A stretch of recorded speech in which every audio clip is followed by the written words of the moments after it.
Men in Black is a film that was released back in 1997, which means it's coming across its 25th anniversary. This film also saw the unlikely duo of Tommy Lee Jones and Will Smith on screen together, donning a suit and necktie, part of an organization that deals with extraterrestrial invaders. With all the Oscar slaps aside, I thought I'd give Will Smith a little bit of love here. I haven't reviewed any of his movies yet on the channel, so I thought I'd start with Men in Black. It's one of my favorite movies of his, and it's turning 25 this year, so stay tuned.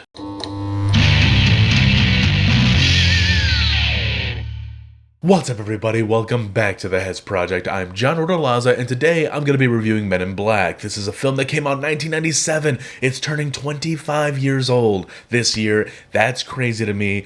It's one of those 90s films that, yes, it does have a 90s flair to it. It's got that vibe, but in my honest opinion, it does kind of transcend a little bit because I wasn't there in the 90s, but I've seen it numerous times since then, and I think it works. I still think it works, and it holds up today, so I want to talk about it. This film is directed by Barry Sonnenfeld. Now, I don't know any of his other work, nor do I think he directed International, so we're just going to ignore the other work, the sequels, and International for now.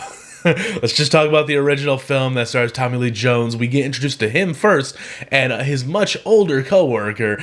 This is the slow reveal of what this organization's all about. Like, there's this extraterrestrial that's possibly in the back of this truck, and these two dudes in suits just pull up. I just thought it was really cool, you know, that reveal with Tommy Lee Jones talking to that one guy in the back of the truck who eventually reveals himself to be an alien, and then he starts chasing after one of the troopers. Tommy Lee Jones, very badass, like, pulls out his gun, his futuristic looking gun, and just phases the dude into blue goo.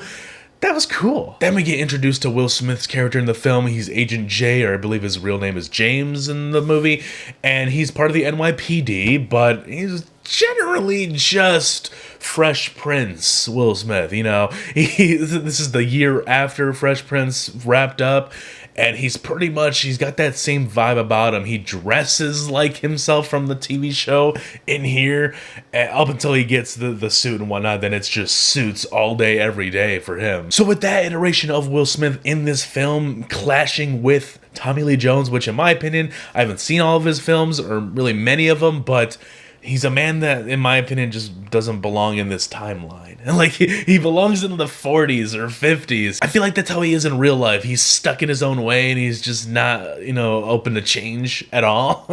So it's very interesting once you get them two on screen together. I think it makes for some of the best comedy of the movie. And of course, Will Smith's funny in this. He's got all the funny one-liners and all the funny jokes. So I think it works.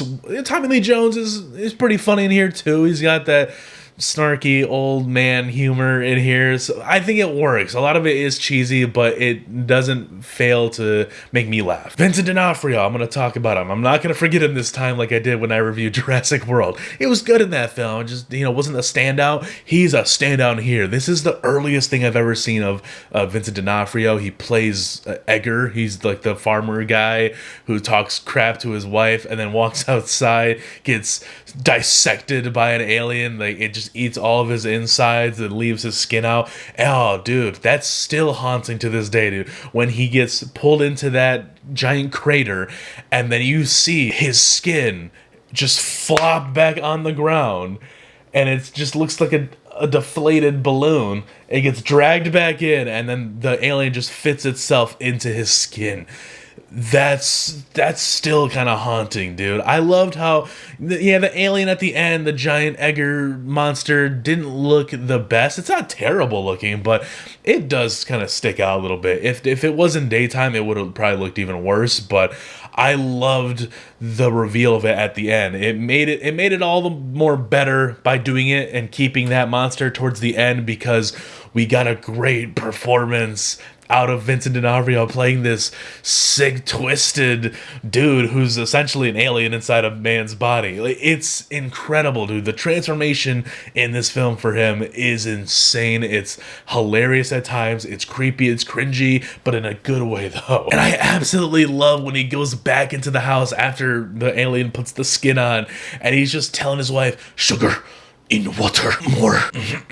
So while I thought the Egger bug at the end was okay, it wasn't too bad, there's some other ones that are kind of decent and not so good. Like, they're kind of cheesy to look at. Like when they go to the one dude who's trying to escape town and he's got the pregnant wife and Will Smith's getting wrapped around with tentacles and thrown about all over the car in the background. Like, it doesn't look that good. It looks kind of silly, but again, the product of its time. We're talking about a movie that's 25 years old. I think visuals are decent for this film. They're what they need to be. This movie is kind of like action comedy, so when you have some comedy in here, in any comedy, some things can fall by the wayside a little bit. As long as you're still laughing and having fun, some things can be forgiven, you know. Real quick before we end this, I just want to say there was one scene where when Jay was being introduced to the whole agency, the main room of the agency, and he was looking at the screen of aliens undercover who are like well-known people undercover. I could have sworn I saw George Lucas sitting there writing something on one of the screens, and then I saw Steven Spielberg. There was a couple other ones that are escaping me right now, but that was hilarious to me. Those two, of course it'd be those two. Bro, imagine if like Jar Jar Binks and E.T. were undercover as Steven Spielberg and George Lucas, and they wrote Star Wars and E.T. in the Men in Black universe. That'd be hilarious, dude. Like, they should totally do that. I think that'd be funny. Obviously joking, but thank you for joining me on this review for Men in Black. I will be reviewing the sequels because, like this one is turning 25, Men in Black 2 is turning 20 years old this year, and the third one's turning, 10 years old? So, look, it's nice, even multiples of 5 numbers. So, I want to talk about them all and give some Will Smith love on the channel because I do love Will Smith regardless of what happened. I want to forget about that, and I'm glad that it's slowly dying down. So I want to show some love for Will Smith and Tommy Lee Jones because they're really good in these movies, and I want to talk about them. So leave a like and subscribe to the channel if you're new, guys. Be on the lookout for the final review of Moon Knight. Episode 6 is dropping next week, and I hope for the best. I hope it sticks to landing, unlike some of the other Marvel shows that have trouble wrapping things up, wrapping everything up and making it feel like a nice coherent story. Also, Doctor Strange in the Multiverse of Madness is releasing in theaters next week, and I will have a review for you guys. But before you go and watch that review, and before you go and watch the movie, go and check out my review for Doctor Strange from 2016. It's on the channel now. You might want to stick around because there is more to come.